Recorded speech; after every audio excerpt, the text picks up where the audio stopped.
Esiet sveicināti kārtējā virslīgas apskatā. Šoreiz pie manas ciemos Anatolijas Kreipāns. Protams, runājam par virslīgas mačiem. Šoreiz arī mazliet par pirmo līgu un arī Skonto stadionu nākotni. Pirmais mačs 25. kārtā skontieši uzņēma Liepājas Metalurgu. Liepāja rāda labu sniegumu, tomēr Skonto uzvar 2-1. Jā, šoreiz bija tajās sporta centra žurnālistu prognozēs, bija mana kārta rakstīt tādu kā prognožu preview. Un es varu atkārtot to, ko es arī uzrakstīju par šo spēli, ka vienai no komandām tas stimuls ir mazliet lielāks. Es nezinu, cik lielā mērā Skonto tic, ka paklups kaut kur arī Ventspils vēl pa ceļam. Viņi nedrīkst tam neticēt, vienkārši ņemot vērā, ka Ventspilī pēdējā spēle Rīgas Daugava kaut vai Rīgā, jā. Bet, lai ticētu šādam pavērsienam, vispirms ir pašiem jāņem punkti, jā, un no vienas puses nav ko zaudēt, ejam, tā teikt, ar atklātiem ieročiem uz priekšu, bet no otras puses kaut kur tad mazliet spriedzīt. Liepājas Metalurgs 5. vietu savu nodrošinājis, un man liekas, ka tieši šajā spēlē arī es negribu teikt, ka Liepāja spēlēja bez kaut kāds pašatdevs, nekādā gadījumā. Liepāja spēlēja kā komanda, kas šo sezonu šo sastāvu šajā situācijā, kāda ir komandā un ap komandu, ir izdarījusi patiesībā maksimumu, ko viņi varēja izdarīt. Un domāju, ka Liepājā nav ne mazākā iemesla nevienam kaut ko pārmest futbolistiem, ka viņi tur sliktu sezonu aizvadījuši. Bet te pašā laikā varbūt tas arī izšķīra, ka mazlietiņi pietrūka. Jā, beigās tur Liepāja sasparojās un jau bija pārsvars un likās, ka to dara. Ja Skonto būtu paklups vēlreiz, tad gan uz redzēšanos. Tad vairs ne. Tad pēdējās divas kārtas cīņā par titulu patiesībā būtu liekas, var teikt. Bet tā rezultāts, manuprāt, ir likumsakarīgs. Pērtī uzslavē arī Gutkovski, kurš uzvars vārds guva pēc standarta situācijas. Jā, jaunais futbolists.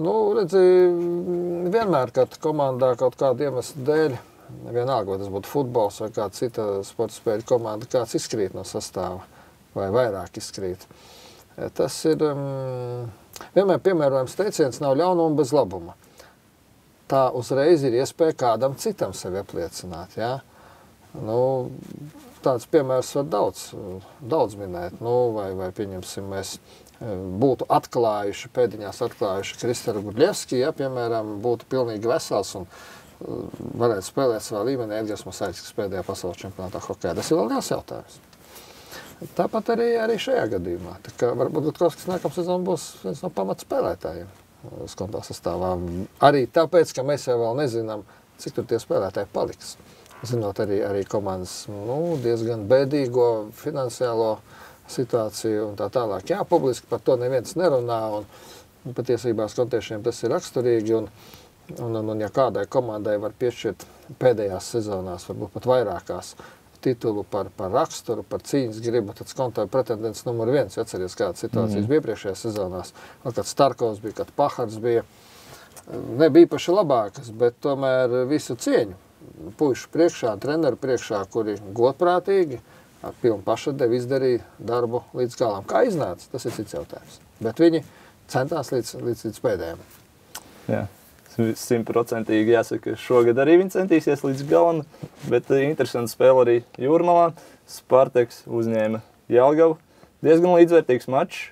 Interesanta sarkanā kartīte, bet galā Jelgava paņem to, kas bija jāpaņem. Jā, patiesībā skatoties šo spēli, vēl tā nodomāja beigās, ja Jelgava nebūtu uzvarējusi, gan arī būtu jāsāk domāt, ka tā ir kaut kāda sazvērstība pret Jelgavas komandu. Otrajā spēlē pēc kārtas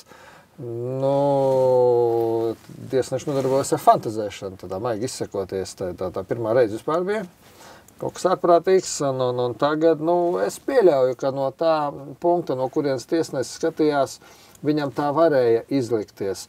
Bet, lai tur saskatītu tā epizodē simulāciju, patiešām tur jābūt apveltītam ar diezgan bagātīgu iztēli, jo skaidri redzams, ka aizsargs vienkārši, atklāti ieliek spēlētāju priekšā kāju. Izklupiens no aizsarga puses atklāti virsū uzbrucējiem, kurš arī tiek nogāzts soda laukumā.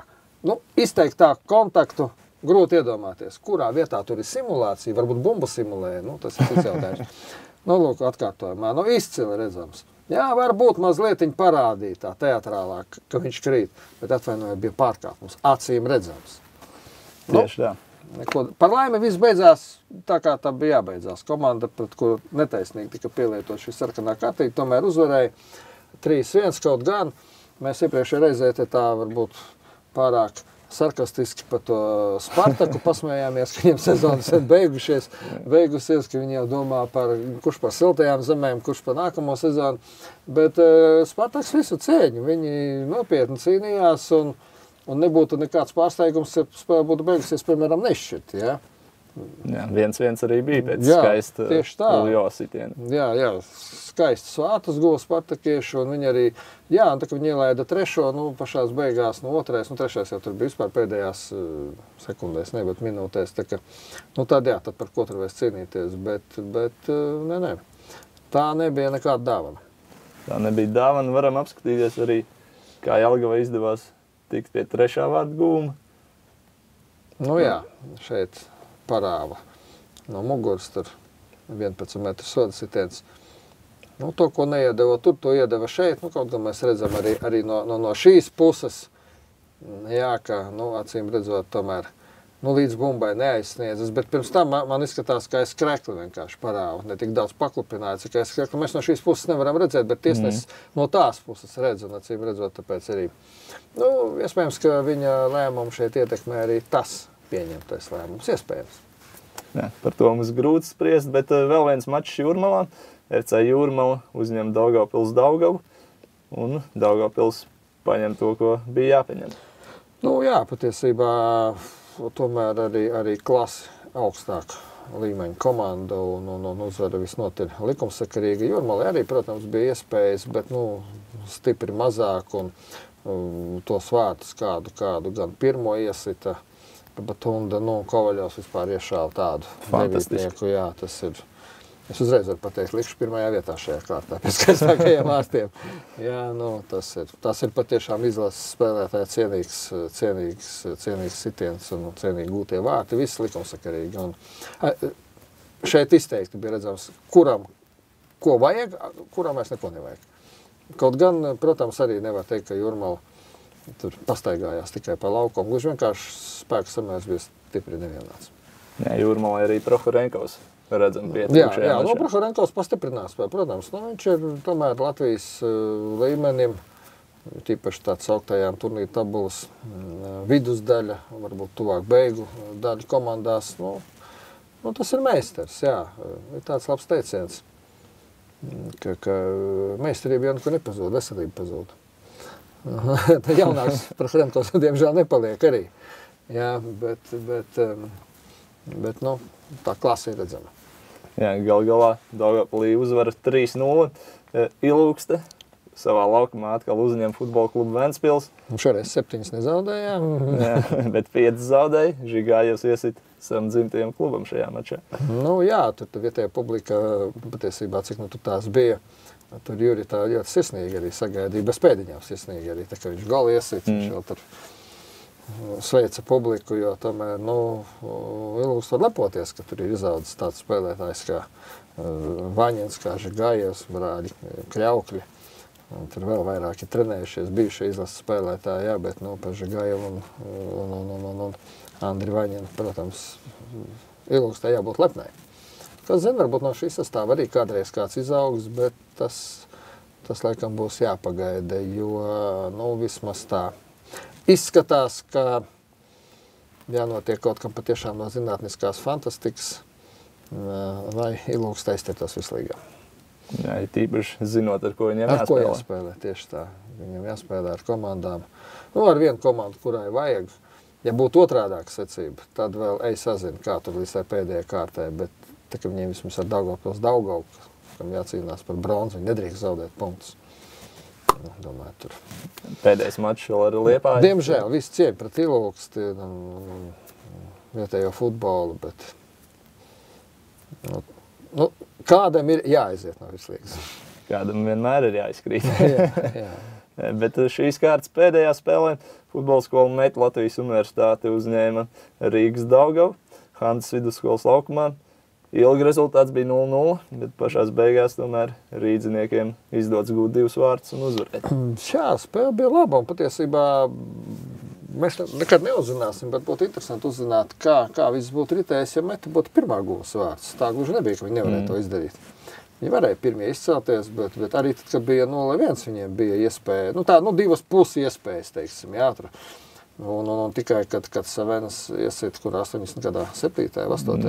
Jā, šķiet 87. Pašās beigās, tikai tad varēja tā atvieglot nopūsties Daugava, jo līdz tam, viena komanda ir pārāka, to varēja redzēt, bet tam nebija tāda izpauda, tā nebija spēle uz vieniem vārtiem, ne tuvu. Un Meta cīnās par savu vietu zem saules, Un cīnīsies arī noteikti atlikušajās spēlēs, gan pret Ventspili, gan pret Daugavpils Daugavu, pret abām komandām, kurām vajag. Vieniem cīņā par titulu, tā labi sanāk Metai tā izskaņa čempionātā, pašiem jācīnās par palikšanu virslīgā, un jātiek pēdējās divās kārtās ar klubu, kuram vajag punktus, lai būtu čempionu, un ar klubu, kuram, es domāju, arī vēl noteikti vajadzēs punktus, lai dabūtu bronzu. Tieši tā. Līdzīgi uzskat arī Edgars Kārkliņš, ar kuru apmainījos pēc mača. Paklausamies, ko viņš man pastāstīja. Neko, bija jāuzvar. Bija teica, ka ļoti svarīga spēle, un ka bija jāuzvar, vairāk neko.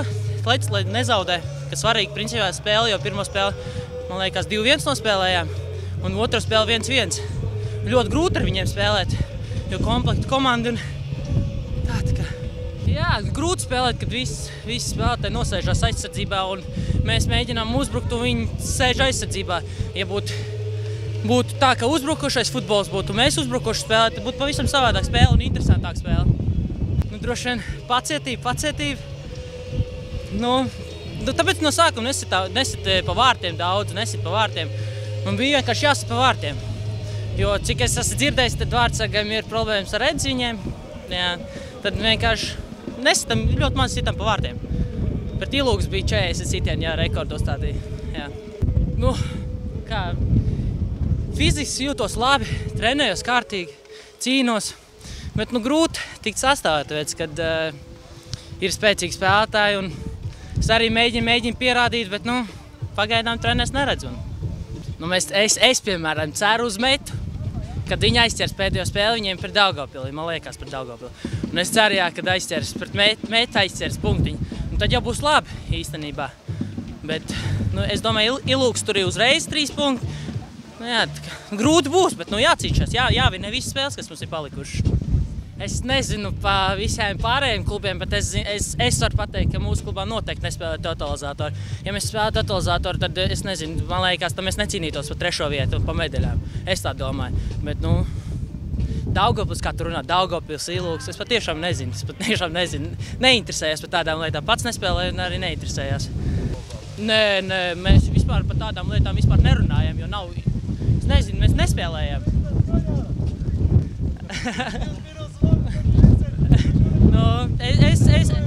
Es zinu, ka manā komandā noteikti nespēlē totalizātori. To es varu apgalvot. Turpinājumā ieskatīsimies arī pirmās līgas čempionātā, kur par čempioniem kļuvis Daugavpils klubs, BFC Daugava, un izdarīja to visai pārliecinoši sezonas beigās. Viņi jau pagājušā sezonu diezgan labi spēlēja, viņi tajās pārspēlēs tur bija par iekļūšanu, bet pagājušajā gadā es arī ar kluba vadību arī tomēr, visi tur ir pazīstami, gan treneri, gan tomēr arī paši savulaik spēlējuši virslīgā un tiesājuši un tā tālāk, bet par pagājušo sezonu viņi arī teica, ka patiesībā, viņi mēģināja tikt, bet viņi ļoti labi apzinājās, ka vēl par ātru. Tomēr pārāk zaļa tā komanda. Tagad tā komanda vairāk nobriedus, un patīkamākais tajā komandā ir tas, ka tur ir lielākā daļa ir pašmāja Daugavpils sporta skolas audzēkņi, jo viņiem tagad paveras lauciņš virslīgā spēlēt, un tas ir viņu vecumā lielākajā daļai spēlētājiem ir ļoti plats solis uz augšu, uz priekšu, nezinu, vai viņi nomainīs to nosaukumu vai nenomainīs, lai nebūtu 3 Daugavas un turklāt 2 no Daugavpils, nākamā sezona. Bet galu galā Izraela apskaties turnīru tabulā, kurā sporta veidā vienīgi Makabi un Hapoel, un viss, citu nosaukumu nav.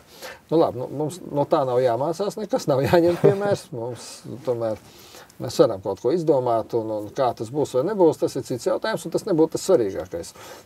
Svarīgākais, kāda šī komanda būs nākamā sezona, kāda būs tās komandas tālākā attīstības, tā sauktā futbola filozofija, vai viņi šo līniju turēs. Man jau gribētos, lai viņi ieturētu šo pašu līniju, balstīties. Jā, varbūt viņi upurē zināmā mērā kaut kādu rezultātu. Bet futbols no tā iegūs, jebkurā gadījumā, ja viņi turpinās balstīties uz pašmāju futbolistiem pirmkārt. Protams, pastiprinājums būs vajadzīgs. No tās pašas Daugavas, varbūt no tās lielās Daugavas, kā dažkārt pilsētā tos sauc, lielā Daugava, mazā Daugava, kā nevar būt vēl kāds pārnāk. Galu galā arī no citiem Latvijas klubiem, un noteikti arī būs kāds leģionārs, par to man tagad jau nekāda šauba nav. Redzēsim, kā būs, un patiesībā nav teikts, ka pat divas,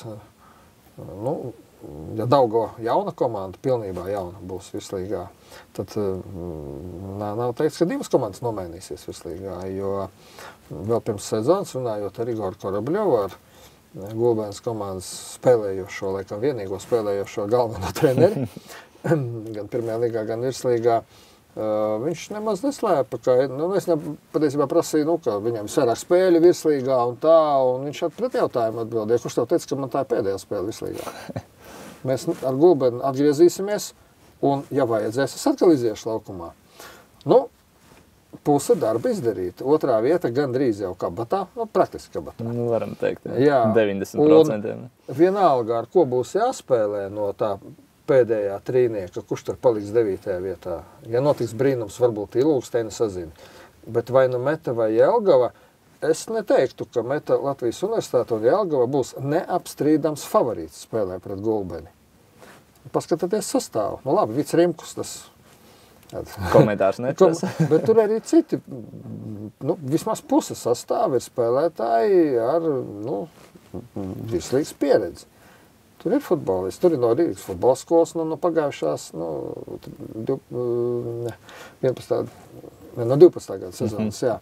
Ir vairāk spēlētāji, tā kā vēl nesteigsimies. Būs tās pārspēles, es domāju, būs ļoti interesants. Nemazāk interesants kā pagājušajā gadā, tur Daugavpils arī tomēr radīja intrigu.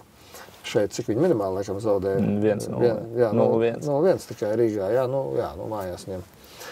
Elementāri pietrūka spēka, pieredzes un meistarības. Jā.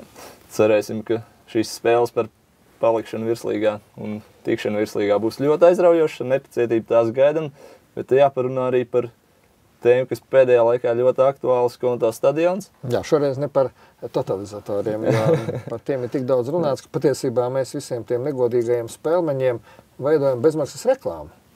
Atklāt sakot, lai viņi sākumā noreitinās, un tad mēs par viņiem parunāsim vēl, bet ja nopietni, tad es ieteiktu pat centra apstīties viena totalizatora kantora cilvēka izklāstu par vienu komandu. Un daudziem daudz kas kļūst skaidrs. Kaut gan pierādījumu nav, un šeit es Guntim Idriksonam nevaru nepiekrist.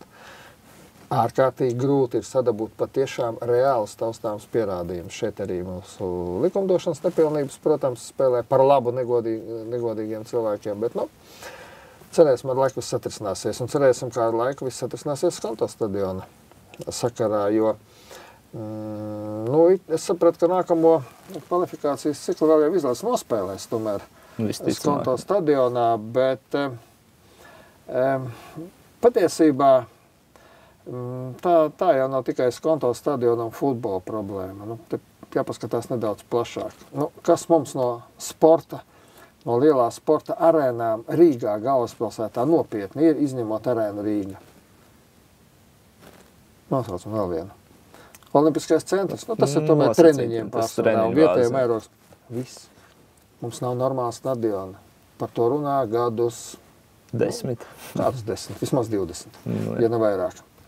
Jā, kaut kādi Lucavas salu varianti. Zini, kad es to pirmo reizi dzirdēju? 85. vai 86. gadā vēl Latvijas PSR sporta komitejā par to apsprieda, vai kaut kā mēs tur vēl Dalmatis Znatnējs bija priekšnieks, un tad viņi ar Jāni Krivānu sprieda, ka Lucavas salā būtu ideāli tur sporta kompleksu lielu uzbūvēt. Pareitnieci gadi pagājuši labi. Nomainījās valsts iekārta un tā tālāk, un viss. Bet nekas nomainījās. Ne jau, tā problēma ne jau tikai Skonto stadionā, problēma ir sporta bāzēs vispār. Rīgā nav neviena halle sporta spēlēm 2-3 tūkstoši skatītājiem. Arēna, atvainojiet, nav. Tas jā, Dinamo, basketbola izlase, Vefs tur, un arī apskaties, cik cilvēku uz Vefu atnāk arēnā. Tas skats ir, maigi izsakoties, nožēlojams, jā. Bet labāk es redzu piepildītu 3000 arēnu, vai 2000, 3000 arēnā, nekā 1500 lielajā, milzīgajā arēnā. Un aura cita, un noskaņojums cits, un viss ir cits uzreiz. Jā? Tāda hala mums nav, stadions mums nav. Normāls, mūsdienīgs stadions, kāds būtu jābūt normāls Eiropas valsts galvaspilsētā. Skonto stadions, tas ir viens no šīs ķēdītas posmiem, nekas vairāk. Un šeit būtu netaisnīgi un muļķīgi kaut ko pārmest Indriksonam vai Futbola federācijai, ka, lūk, jūs tur neizdarījāt, jūs neuzcēlāt. Uzcelt var tad, ja ir par ko uzcelt. Jā, kāpēc apstājās atkal tas Latvijas universitātes variants? Tur, nezinu, grūti teikt, man tur dažādas runas par to klīst, dažādas baumas, un es negribu tālāk to izplatīt. Cerēsim, ka situācija atrisināsies veiksmīgi Latvijas futbolam, bet varam ieskatīties arī nākamajā kārtā. Daudz jau runājam par šīm spēlēm, bet skontieši viesojās atkal pie Spartaka Jūrmalā, un Skonto jāņem 3 punkti. Jāņem, jā, bet, Spartaks, redzēsim, kāds būs Spartakam noskaņojums. Tā arī ļoti daudz, kas būs atkarīgs, jo, tomēr, patiesībā tā ir tāda komanda, kas pēdējās, cik jau tās sezonas, viņi kaut kad pēc jaunā gada tikai sāk tā pa īstam veidoties, jā, un vai pašais kāds no Spartaka vadības pateiks jums, kāda šī komanda aptuveni varētu būt nākamā sezona, ļoti šaubos. Un tāpēc var jau saprast tos spēlētājus. Kā vajadzētu cīnīties par līgumu, vismaz tiem jaunajiem futbolistiem, taču daudz ļoti jaunu spēlētāju. Tie tur skrien un cīnās uz nākamo sezonu, bet neviens jau nezina, kas būs nākamā sezona. Tā ir tāda nenoteiktība, bet tas noteikti traucē. Pat vairāk par to, ka sezona pa lielam ir beigusies. Jā, sezona nav beigusies Jelgavai un Rīgas Daugavai? Tā, manuprāt, ir kārtas centrālā spēle. Jo pirmkārt Jelgavā tas nozīmē, ka būs skatītāji, būs kārtīgi futbola atmosfēra, tā kā tam jābūt, un abām komandām vajag. Jelgavai kaut vai punktu vajag, vēlams 3, protams, bet Daugavai vajag tikai 3. Tas nav variantu. Ja viņi grib paņemt bronzu, viņi grib paņemt bronzu. Jā. Šis mačs 2. novembrī 2, tāpat kā visas spēles, pēdējās 2 kārtās visas spēles sāks vienlaicīgi. Ventspilnieki savā laukumā uzņem futbola skolu meitu Latvijas universitāti. Protams, favorīti Ventspils, bet arī šeit abām komandām punktus vajag. Abām vajag, mēs jau minējām, Metei pēdiņās paveicās ar pēdējām 2 kārtām, viņiem jāspēlē ar futbolistiem, ar komandām, kurām pašām ļoti, ļoti vajag punktus. Un tas nevar neietekmēt. Jā, Meta cīnīsies kā Allašs no pirmās līdz pēdējai minūtē, bet favorīts ir Ventspils. Un Ventspils būtu favorīts arī tad, ja Ventspils jau būtu nodrošinājis čempionu titulu, bet tad tas varbūt nebūtu tik liels favorīts. Domāju, ar Ventspili jāņem 3 punkti. Jā, 3 punkti visticamāk jāņem arī Daugavpils Daugavai. Jā, tāds kaimiņa derbijs, ilgs, cik kādi 20 km no Daugavpils, mēram pat mazāk droši vien. Un zinot visu to tās aizkulises un visu to virtuvu, ko tur runā ilūkst kā meitas uzņēmumu Daugavai, šoreiz tas nestrādās. Jo Daugavpils Daugavai vajag to vietu trīniekā, vajag vietu Eiropas kausos. Tas gan prestižu ziņā, gan no visiem citiem viedokļiem ir, laikam tomēr svarīgāk nekā saglabāt to, lai kā saukt savu otro komandu, to ilūksti tajā virslīgā. Mēs jau nezinām, ko domā īstais grupas vadītājs Daugavpils komandā, jā? Bet domāju, ka nē. Ja tur notiks kāda sensācija, tā spēle būs ļoti uzmanīgi jāskatās. Domāju, ka nē. Jā, šo spēli arī skatīsimies ļoti uzmanīgi, bet noslēdzošajā mačā Liepājas Metlurgs uzņem FC Jūrmalu. It kā abām komandām neko nevajag. Jā, šī tā spēle, kurā abām neko nevajag, un zinot arī to nenoteiktību, kas valda arī par šīm abām komandām, nu, tiem futbolistiem nav tik vienkārši, ja? Nu, neviens jau nezina, Liepājas Metalurgs, kāds būs nākamā sezona. Jā, es dzirdēju, ka komanda būs un spēlēs Vislīgā un viss būs kārtībā. Nu, lai tas tā būtu, jo, nu, pietiek, mēs jau esam Valmieru zaudējuši, mēs jau esam Reizekni zaudējuši Vislīgā, jau sen mēs nezinām tādas komandas, jā, un pietiek. Geogrāfija tā ir diezgan šaura. Un Jūrmala arī, nu, viena no tām komandām, kas, nu, es nezinu, vai tur kāds mācēs pateikt, kas ar šo komandu un vai vispār tāda komanda būs nākamā sezona. Vai kā jau būs, jā. Būs. Saka, ka būšot. Nu, tad, lai cīnās par vietu sastāvā, nākamo sezonu, galu galā par prestižu. Nu, tad te vēl ir tāds, varbūt, mazs zemūdens akmentiņš, ka abas Jūrmalas komandas savā starpā šķir tikai 2 punkti, ja nemaldos. Jā, 2 punkti tikai šķir. Jā. Un, nu, zinot tās nebūt nedraudzīgās attiecības, kas ir starp abiem klubiem, nu, tad tas būtu prestižs Jūrmalai apsteigt Spartaku. Kāpēc ne? Tieši tā. Ieskatāmies arī nedaudz turnīra tabulā. Daudz jau par to runājām. Ventspilnieks Skonto vēl joprojām priekšā par 2 punktiem. Un Daugavpils Daugava priekšā Rīgas Daugavai tikai par 1 punktu. Patiesībā situācija ir ļoti līdzīga kā pagājušā sezona. 2 komandas tikai turnīra tabulas vidū, kurām, kā mēs teikt, neko nevajag. Pārējās vairāk vai mazāk par kaut ko cīnās. Nu, vairāk par ko cīnās tās, kuras iet uz titulu un uz medaļām, mazāk, bet arī nosacīti mazāk. Nu, teiksim, tādai Metai, Jelgavai, Ilūkstei palikšana Vislīgai tas pats, kas Ventspilī zelts. Tieši tā, arī spēlētāji runājot, saka, ka viņi jūtās kā cīnoties par zeltu. Jā, un tā tas arī ir. Tā tas arī ir. Viņiem medaļas neviens nedos, bet spēļu nozīme tāpēc nav mazāka. Jā. Jelgavai šobrīd 17 punktu, Metai 16, Ilūkstei 12. Ilūkstei jāņem 6 punktus no 6 iespējamajiem, lai nodrošinātu, nu, protams, paredzot, ka Jelgava abas zaudēs un ka Metā abas zaudēs vai vismaz viena zaudēs. Man grūti iedomāties šādu scenāriju, zinot, ar ko Ilūkstei jāspēlē ar Daugavpils Daugavu un ar Liepājas Metalurgu Ilūkstei pēdējo maču. Kaut arī Metalurgam it kā neko vairs nevajag. Jā, ar nepacietību gaidām šos mačus. Labāko vārdu guvējs sarakstā Andrejs Kovaļovs.